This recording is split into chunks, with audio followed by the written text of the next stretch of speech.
오늘 우리가 읽은 마태복음 23장은 마태복음 제 5부 가운데 이제 마지막 5번째 장인데 크게 세 문단으로 나눌 수가 있습니다. 12절까지는 외식하는 종교 지도자들에 대한 경계 및 겸손과 섬김에 관한 교훈을, 13절에서 36절은 외식하는 종교 지도자를 향한 7번의 화 선언을, 37절에서 39절은 예루살렘을 향한 예수 그리스도의 탄식 및 예루살렘 멸망 예언에 대해서 기록하고 있습니다. 오늘은 이 가운데서 25절에서 28절 말씀에 대해서 잠시 살펴보겠습니다. 화 있을진저 외식하는 서기관들과 바리새인들이여, 잔과 대접의 겉은 깨끗이 하되 그 안에는 탐욕과 방탕으로 가득하게 하는도다. 눈먼 바리새인이여, 너는 먼저 안을 깨끗이 하라. 그리하면 겉도 깨끗하리라. 화 있을진저 외식하는 서기관들과 바리새인들이여, 회칠한 무덤 같으니 겉으로는 아름답게 보이나 그 안에는 죽은 사람의 뼈와 모든 더러운 것이 가득하도다. 조선시대 후기 박지원이란 사람이 있었는데 그가 청나라에 다녀와서 기록한 열하일기라는 책이 있습니다. 이 책에 보면 그가 청나라에 갔을 때 겪었던 일 가운데 재미있는 에피소드가 하나 기록되어 있습니다. 박지원은 청나라에 가면서 청심환을 준비해 갔다고 합니다. 우리나라도 지금까지도 우황청심환 굉장히 유명하잖아요. 그래서 자신이 만난 사람들한테, 소중한 사람들한테 우황청심환이겠죠, 이걸 선물로 한 알씩 줬다고 그래요. 그런데 이걸 받은 청나라 사람들이 너무 기뻐하고 좋아하더라는 거예요.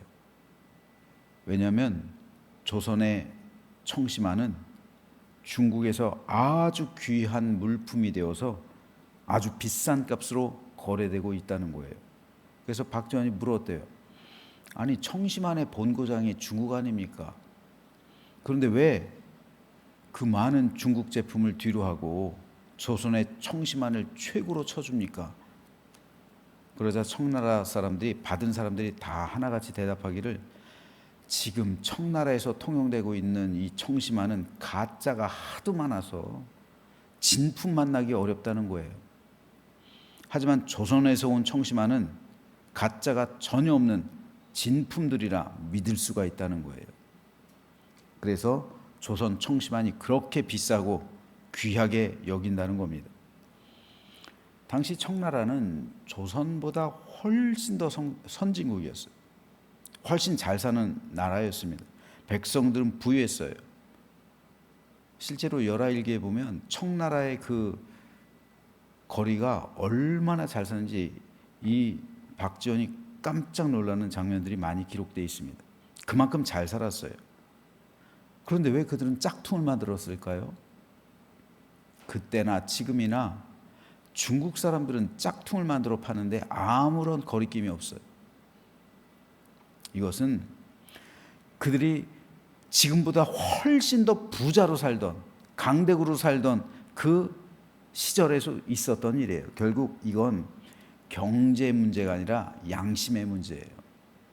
그때나 지금이나 중국 사람들은 양심이 없어요. 돈 되는 일이라면 그때나 지금이나 똑같아요. 짝퉁을 만들어 파는데 똑같이 거리낌이 없어요. 경제가 어려워서 짝퉁을 만드는 게 아니라 양심이 없어서 짝퉁 만드는 거예요. 돈이 최고라는 거죠. 양심의 문제는 잘 사는 것과는 별개예요. 우리 믿음 역시 마찬가지입니다. 믿음 생활은 내 삶에 여유가 생기고 나서 하는 것이 아닙니다. 내가 여유롭게 살아야 헌신하고 봉사하는 것이 아닙니다. 믿음 생활은 생활의 여유에 달려 있는 게 아니라 내 마음에 달려 있는 거예요. 그래서 소크라테스는 중요한 것은 그냥 사는 것이 아니라 훌륭하게 사는 것이다, 이렇게 말했어요. 그냥 사는 게 아니라 훌륭하게 사는 것이다. 신앙 역시 마찬가지입니다. 중요한 것은 그냥 믿는 것이 아니라 훌륭하게 믿는 것입니다. 목회자에게 있어서 저 같은 경우는 그냥 목회하는 게 아니라 훌륭하게 목회하는 겁니다. 중요한 것은 그냥 봉사하는 것이 아니라 훌륭하게 봉사하는 것이고요. 그냥 헌신하는 것이 아니라 훌륭하게 헌신하는 겁니다. 저와 여러분 모두에게 중요한 것은 그냥 믿는 게 아니라 참되게 믿는 겁니다. 그냥 사는 게 아니라 내 믿음에 합당하게 훌륭하게 살아내는 겁니다. 그냥 교회에 다니는 것이 아니라 진짜로 하나님이 찾으시는 사람이 되기 위해서 교회에 나와야 하는 겁니다. 오늘 본문에서 예수님께서 말씀하시는 것이 바로 이것입니다. 오늘 본문에서 주님은 서기관들과 바리새인들 책망하시며 질책하십니다. 그 이유는 그들의 믿음이 진짜가 아니기 때문입니다. 주님 말씀대로 그들의 믿음은 외식하는 그리고 위선적인 것이었습니다. 그래서 그들은 천국문을 사람들 앞에서 닫고 자신들도 들어가지 않고 천국으로 들어가는 사람들도 들어가지 못하게 하는 자들이 되고 말았다는 것이 주님의 평가였습니다. 그래서 주님은 그들을 향해서 화 있을진저 외식하는 서기관들과 바리새인들이요 라고 말씀하셨습니다. 오늘 본문이 기록되어 있는 이 마태복음 23장에는 화 있을진저 라는 말씀이 무려 7번이나 나옵니다. 그만큼 주님은 그들에게 분노하셨어요. 그리고 그 중심에 외식이란 단어가 있습니다. 우리말 성경에 외식이란 단어는 모두 26번 사용됐습니다. 모두 신약에서만 기록되어 있는데요. 그 가운데 바울이 3번, 베드로가 1번 썼고요. 나머지 22번은 모두 예수님께서 사용하신 단어예요. 그런데 주님은 이 단어를 대부분 서기관들과 바리새인들에게 사용하셨어요. 특별히 오늘 본문이 기록된 마태복음 23장에서만 화 있을진저라는 말씀을 7번 사용하셨어요. 그리고 서기관들과 바리새인들을 향해서 외식하는 자들이란 말씀 또한 6번 사용하셨습니다. 즉 외식하는 자들 너희는 화가 있게 될 것이다 라는 말씀을 모두 합해 13번 사용하고 있습니다. 그런데 외식이란 말은요, 극장에서 연기자를 가리킬 때 사용했던 말이에요. 원래는 그래요. 이 헬라어에서 그 헬라어 단어 히포크리트라는 말인데 이것이 영어도 그대로 사용됐어요. 즉 외식이란 말은 이건 연기한다라는 뜻이에요. 무대에서의 삶은 그 연기자의 진짜 삶이 아니잖아요. 보여주는 거잖아요. 연기하는 거잖아요. 대중들 앞에서. 그의 진짜 삶은 따로 있잖아요. 그의 진짜 삶은 무대를 내려가면서 시작되는 거잖아요. 무대에서 하는 행동은 연기잖아요. 존 스토트가 쓴 현대교회와 설교라는 책에 보면요, 목사의 진짜 설교는 이곳 강단에서 내려가면서 시작된다 라고 말했어요. 어쩌면 목사도 이곳에서 연기할 수도 있어요.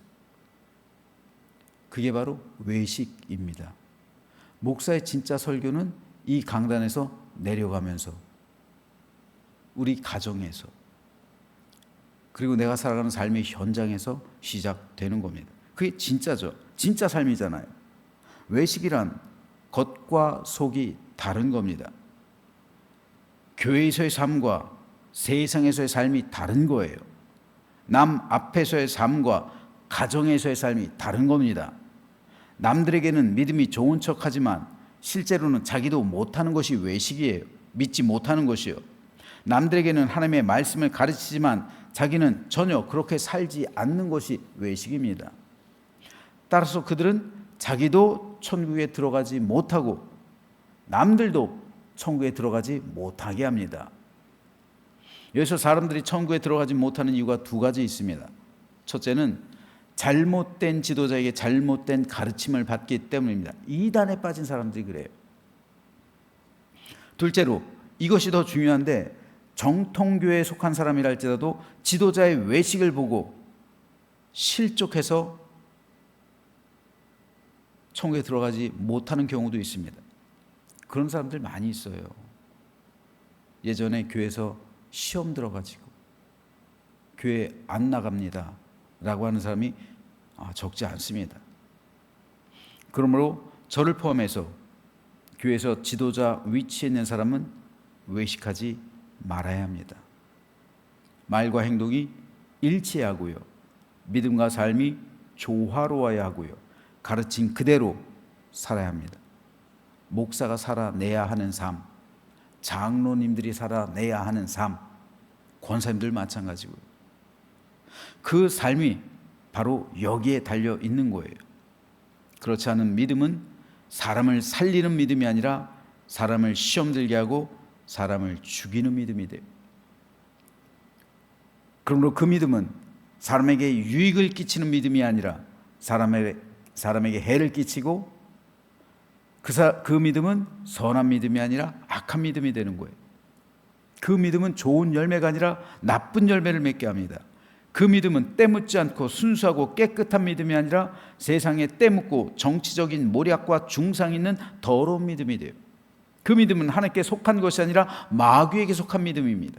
그 믿음은 삶과 믿음이 하나된 믿음이 아니라 믿음과 행동이 분리된 위선적인 믿음입니다.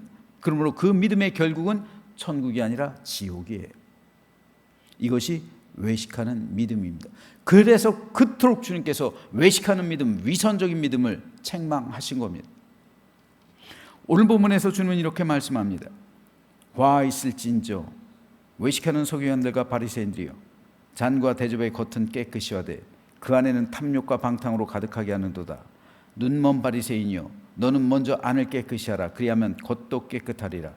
화 있을진저 외식하는 서기관들과 바리새인들이여, 회칠한 무덤 같으니 겉으로는 아름답게 보이나 그 안에는 죽은 사람의 뼈와 모든 더러운 것이 가득하도다.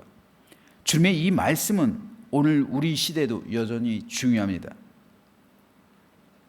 강단에서 선포하는 목사의 설교와 여기서 내려가서 살아가는 그 현실에서의 삶이 다르다면, 또 성도들이 교회에서 남에게 보이는 믿음과 가정에서의 삶이 일치되지 않는다면, 교회에서 생활하는 모습과 직장에서 살아가는 삶의 모습이 다르다면, 교회에서 사용하는 언어와 세상에서 사용하는 언어가 다르다면, 교회에서 보이는 행동과 세상에서 보여지는 행동이 다르다면 그게 바로 외식이요, 연극이요, 위선입니다.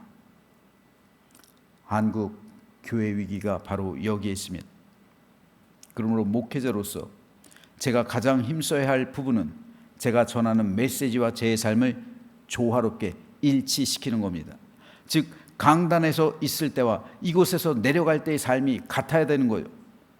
마찬가지로 성도 여러분은 여러분의 교회에서의 모습과 가정에서의 모습, 그리고 세상에서의 삶의 모습을 일치시켜야 합니다. 하나가 돼야 되는 거예요.